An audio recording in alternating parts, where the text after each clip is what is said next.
41 civilizations surrendered to the lights. The 42nd built a wall behind them. High Marshal Kor stood on the command bridge of the flagship Hegemon's Wrath, his heavy clawed hand resting on the primary tactical panel. Outside the armored viewport, 30 amber boundary beacons flickered in the dark void of Sector 4. They marked the edge of human space. The lead destroyer Vareth 6 crossed the line first, its dark metal hull cutting between two blinking beacons. A quiet thud echoed through the deck plates. The destroyer did not explode. No fire blazed across the hull, and no human missiles streaked from the asteroid field ahead. The warship simply stopped moving. Thick blue arcs of electrical energy danced over its rear hull plates. Its primary propulsion drives went black in a fraction of a second, leaving the massive vessel drifting forward on momentum alone. 47 human warships held the void past the border line, hidden deep inside the dark rocks of the Obsidian Trench. Not a single ship fired a missile. If you respect clean tactical defense over blind force, hit the like button and follow the channel for more space combat records. 14 minutes earlier, Subcommander Vale stood behind the High Marshal's command station. Vale kept his palms pressed flat against the cold composite console to hide the tremor in his fingers. On his screen, the historic threat files for Sector 4 remained open. 60 years ago, an entire Imperial fleet entered this exact grid and never returned to home space. Vale cleared his throat. High Marshal, the human sensor array on Outpost Apex has picked up our approach. Sensor profiles indicate 47 vessels scattered inside the asteroid belt. The operational record recommends caution before crossing the border beacons. Kor did not turn around. He adjusted his heavy brass neck collar and let out a low growl. 47 vessels are nothing against 230 heavy warships. They hide because they are weak. We break their border lights and take the sector. 4 miles away, inside the reinforced command bunker of Outpost Apex, Admiral Ren Vass rotated an antique brass chronometer coin between her fingers. The coin made a sharp metallic click every time it flipped over her knuckles. She watched the green energy signatures of the Hegemony Armada creep past the outer marker line. "Lead ship is disabled, Admiral," Captain Finn said from the lower tactical pit. "Kinetic Mine Field Alpha 4 triggered on schedule. Drives are dead. Hull integrity remains at 100%. "Keep the grid live," Vass said. Her voice was flat and steady. "Open a direct frequency to the flagship." On the bridge of the Hegemon's Wrath, the main tactical display flickered from dark space to a live visual transmission.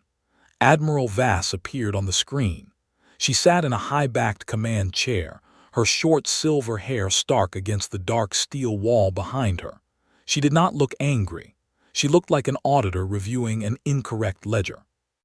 "High Marshal Kor," Vass said. Her voice carried clearly through the bridge speakers. "You have crossed the sovereign boundary of the Terran Compact.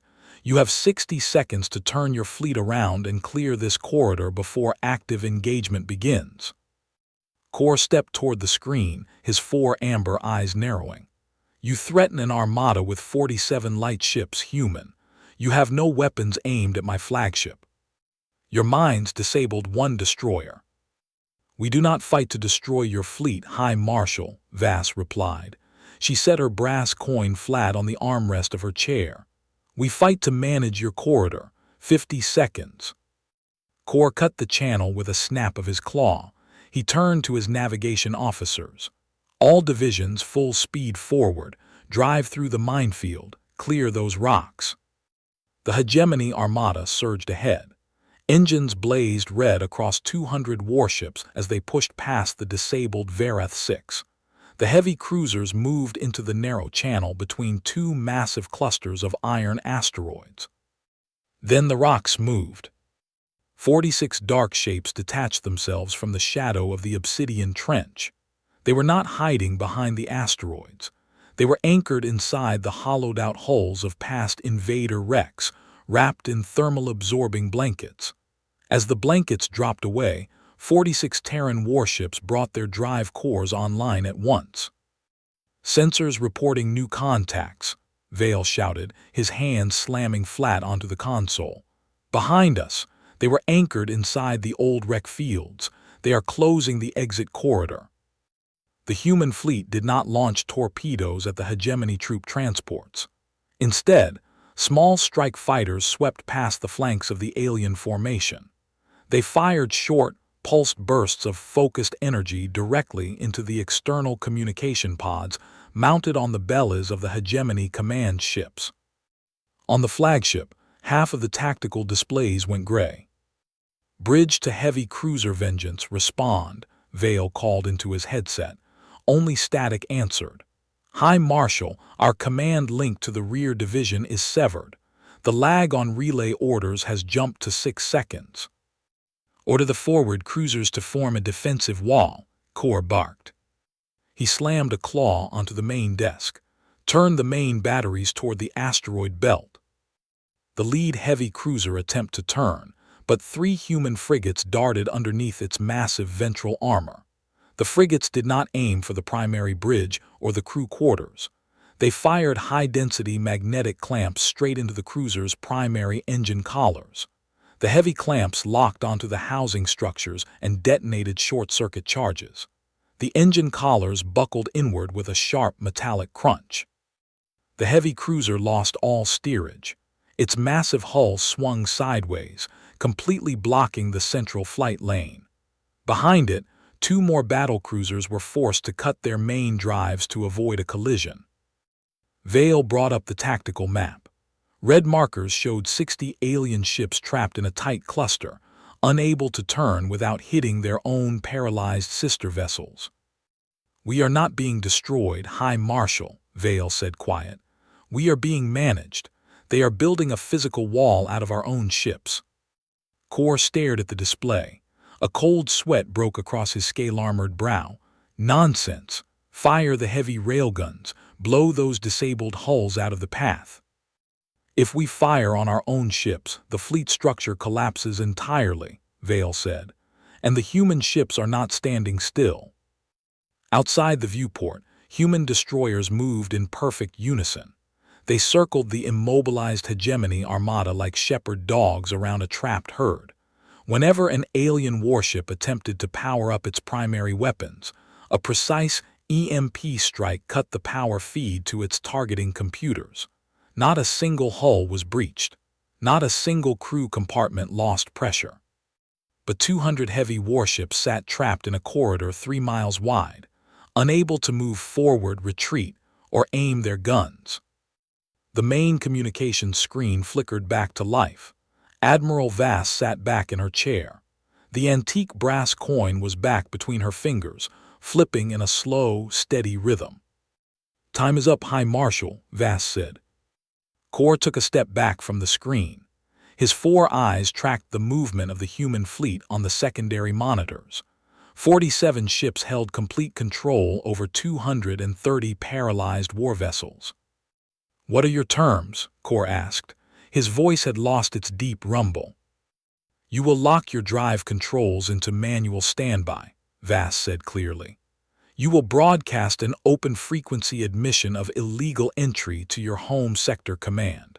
And then your recovery tugs will tow your disabled hulls back across the line, one by one, under our escort." Kor pressed his clawed hands together. The brass collar around his neck suddenly felt very heavy. "If I refuse?" "Then we will disable the remaining engine collars," Vass said. "And your armada will sit in this trench until your life support runs out of power. You have 30 seconds to decide." Kor turned to Vale. Vale did not look up from his console. He simply kept his hands flat against the panel, waiting. "Broadcast the transmission," Kor said. 2 minutes later, an open-frequency signal went out across the sector. High Marshal Kor's voice sounded over Imperial military bands, confirming the full withdrawal of the 7th Armada after failing to clear the human defense grid. Out on the edge of the system, secondary alien scout fleets picked up the audio file and immediately turned back toward deep space. In the dark void of Sector 4, heavy alien tugboats attached tow cables to 58 motionless warships. The giant hulls were dragged slowly back toward the boundary line. Human frigates escorted them from 50 kilometers away, their weapon systems powered down but their sensors locked on every movement. Inside Outpost Apex, Admiral Vass opened a digital file on her desktop console. She began typing the routine post-battle administrative report, logging fuel usage, mine inventory, and boundary line adjustments.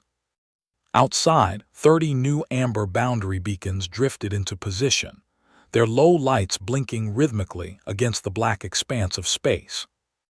They didn't come to conquer us. They came to deliver our new border inventory. The dark void remained silent. 30 new amber lights flickered online, guarding the silence.